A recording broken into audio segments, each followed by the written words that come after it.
Jarrett Guarantano deserves to be the starting quarterback of the University of Tennessee from here on out. And if he isn't, it will jeopardize the future of the program. Hi, I'm Marky Billson commenting on the Volunteers' 17-13 victory against the Kentucky Wildcats on Saturday. A goal line stand at the end is what everybody's talking about, but they should be talking about Jarrett Guarantano, who comes off the bench. I'm reading Vol media saying, oh no, they can't put in Guarantano in the second half. And all he does is throw 2 touchdowns and turns a 10-point deficit into a 17-13 victory for the Tennessee Volunteers, evening their record up at 5-5 when it did not look like that was going to happen. And there's a chance now that my preseason prediction of 7-5 may actually come true, although that might be counting chickens before they hatch, but there is a way that this can happen. Still, let's talk about Guarantano. Comes off the bench, 7 of 8, the 2 touchdown passes, throws deep, looks better than any quarterback has looked for the Tennessee Volunteers this season. Let's face it. It had appeared that Kentucky was going to win the game. They were dominant. Brian Maurer wasn't doing anything. 7 of 16 passing. And Guarantano comes in like the cool veteran that Tennessee fans would like to believe he can be, and he leads the Vols to victory. Against a bad opponent, I'll buy that, but victory nevertheless, and now the Vols could improve by 1 game for the 2nd straight year, which would be a step in the right direction, obviously. But if I am a Vols fan, if I am Jeremy Pruitt, I've got to give the job outright to Guarantano from here on out. We can discuss whether or not quarterback changes are sort of like pitching changes in baseball. It's difficult to hit a fastball after you've been facing the knuckleball for your first 2 at-bats. If that's the case for the defense, we can discuss that. But the fact of the matter is, this flip-flopping of quarterbacks is not getting the Vols anywhere. No, it's not working. All right? The Vols are beating bad teams. Teams that really doesn't take all that much to beat.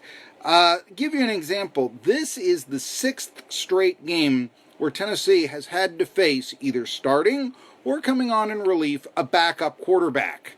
Now you get to understand why the Vols are, this is their 5th straight game. My apologies. Their 5th straight game. They've had to face a backup quarterback. In this case, it was Jordan Bowden Jr., who did not impress me. 7 passes, 1 of them's picked off.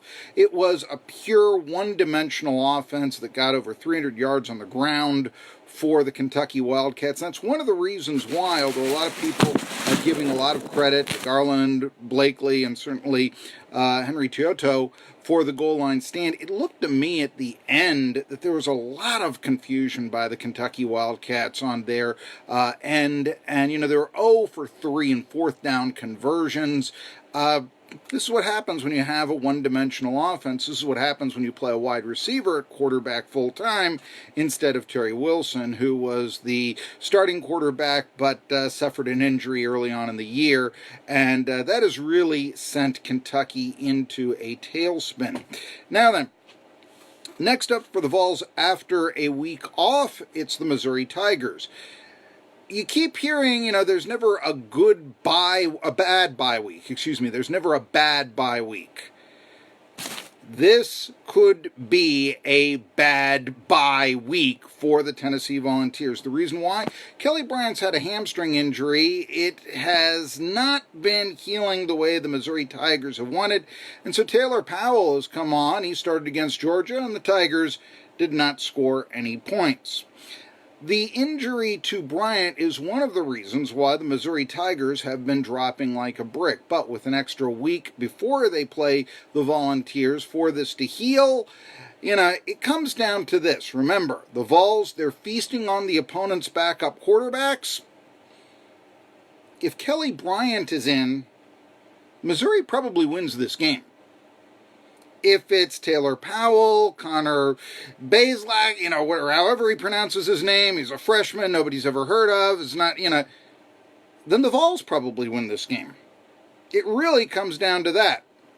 And the other way that the Vols can lose this game, quite frankly, Jeremy Pruitt continues to juggle quarterbacks. You've got to now tell Jarrett Guarantano where he stands.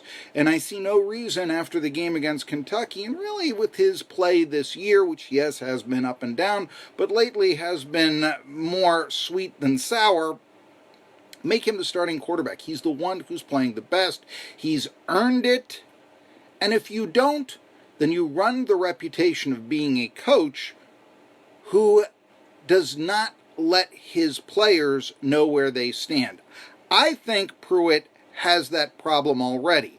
When he gave, after the Chattanooga game, Guarantano glowing praise. We don't care what you think. And then he pulls him after one half against Florida. Tough to know where you stand out there or at that point. Guarantano, if he transfers, he could have 2 years of eligibility left. He was ranked by Pro Football Focus, to my surprise, but he was ranked as the 21st best quarterback prospect for the NFL by Pro Football Focus coming into this year. Ain't gonna make it splitting time with underclassmen, with freshmen who aren't getting the job done. Guarantano did. He deserves to start against Missouri, play the whole game, and likely, as long as he puts up a representative effort, win or lose, also play and start against Vanderbilt. Hey, Jeremy Pruitt, you didn't pull him with a bowl game on the line against Vandy last year when Keller Christ could have possibly made a difference and the offense was dropping like a brick. Why do you now not, when times are going well, stick with Guarantano? Gotta let him know where he stands. I'm Marky Billson.